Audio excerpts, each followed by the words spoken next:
In 1978, the EEOC, Civil Service Commission, and the U.S. Department of Labor issued guidelines for the legal use of employee selection procedures. Let's take a look at the Uniform Guidelines on Employee Selection Procedures.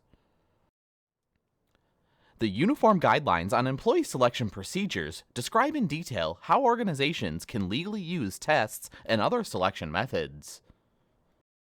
Even though they were developed 38 years ago, the Uniform Guidelines are still given great deference by the courts in establishing whether or not a selection measure is job-related.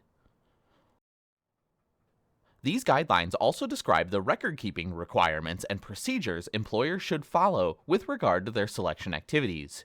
Required records include information on the demographics of applicants as well as test validation information.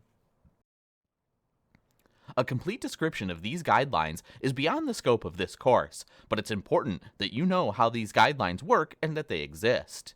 They are an invaluable reference when it comes to setting up a selection process. For instance, they offer guidance on what to do if your selection practices result in adverse impact and define what constitutes bias, unfair selection procedures.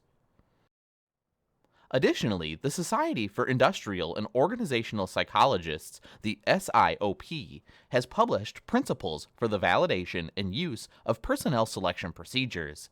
These principles are provided to guide the choice, development, evaluation, and use of employee selection procedures. SIOP published the 4th edition of these principles in 2003.